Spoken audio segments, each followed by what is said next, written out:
Hey, Buff Nation, voice of the Buffs, Mark Johnson here, Fall Camp 2022, hooking up with the offensive coordinator, quarterbacks coach Mike Sanford, who, well, you know, you're a coach. You get out here a couple of days, you got a big smile on your face. This is fun for you, right? Yeah, this is what we work for. More importantly, this is what our players have been just training their tails off with Coach Turley this offseason, and I think it's as good of an offseason as I've been around. Not ironically, since my time at Sanford with Coach Turley.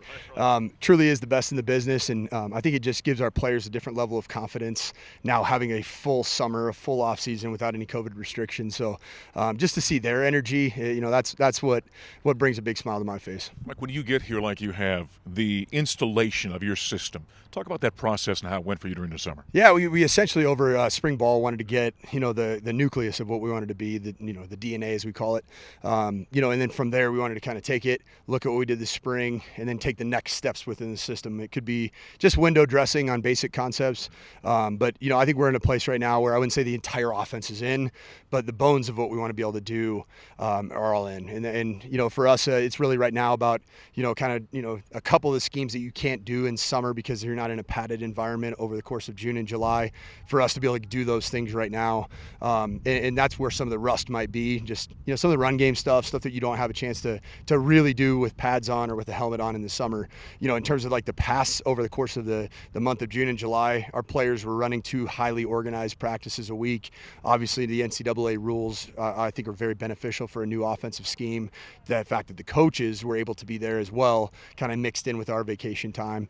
So really for me, I had a chance to be, I think, around 8 different player run practices where I could, actually coach the players in a throwing environment. So the pass game, I would say just is further along because that's what they really emphasize June and July.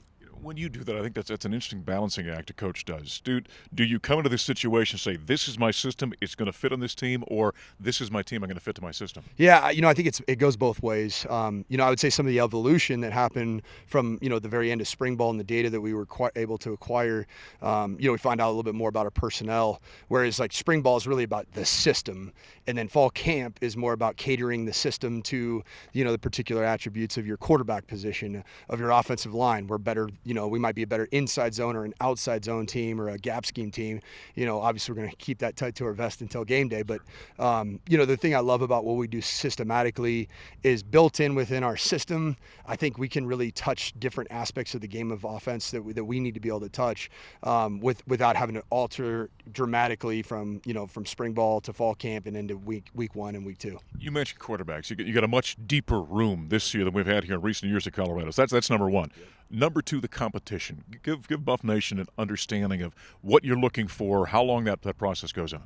Yeah, I mean, right now we're competing, and it's across the board. Obviously, Bilu and JT. It's so fun to watch those two on the field on the same day taking full team reps. Spring ball was all 7-on-7 for JT, and Bilu took the lion's share, if not every first string rep. Now to see both those guys going, and to see what happened this summer was there was chemistry created with the receiver group, the tight end group, and the running back with both quarterbacks. And then now I'm starting to see that there's chemistry with JT and Bilu, because at the end of the day, we're going to need both of those to attain what we want to achieve, and that's the goals of winning a championship.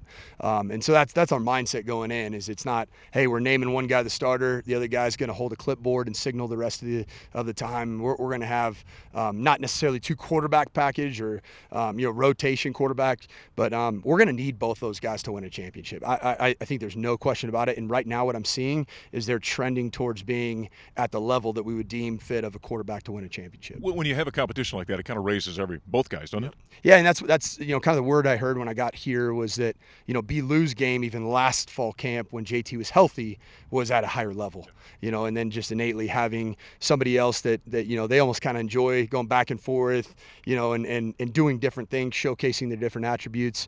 And what I've been impressed with is, it's not like we'd have to dramatically alter systematically from one to the other. Everybody thinks that Bilu's just a guy that's going to run. He's going to throw on the run. He's exhibiting other traits that I think would surprise some people, frankly. And then same thing with JT coming off a knee injury. You'd think that he's immobile. You got to just straight up play in the pocket. He's showing some ability to get outside the pocket and make some throws even today. Beyond the quarterback, lastly here, you feel good about kind of the weapons you've got in the various areas, receivers, running backs, tight ends? The thing I feel best about in the offenses that I've been most successful as a coordinator is when, it's by committee, and I think you become more predictable as an offense if you have a one go-to guy.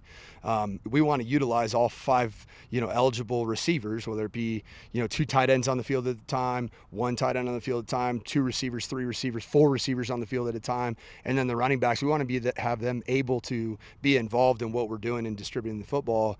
And so it's not like, hey, this player right here is just we got to get it to this guy. We have the ability to do that, to spread touches early in the game, but then I really want multiple guys touching the ball. And the best thing that happened this spring ball is after about 10 days of spring practice, I did an analysis of where the touches were going in the pass game, and it was what you'd want. 60% are at the receivers, and then the running backs and the tight ends were at about 40% combined.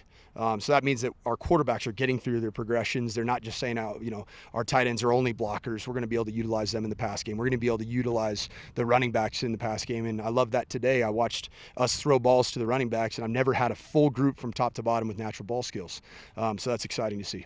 Well, I know there's plenty of fall camp left, but September 2nd will be here before you know it. Good luck. We're inside a month. Can't wait. That's right. He's the offensive coordinator for the Colorado Buffaloes, Mike Sanford. Year number 1 with the Buffs as we continue our coverage from fall camp.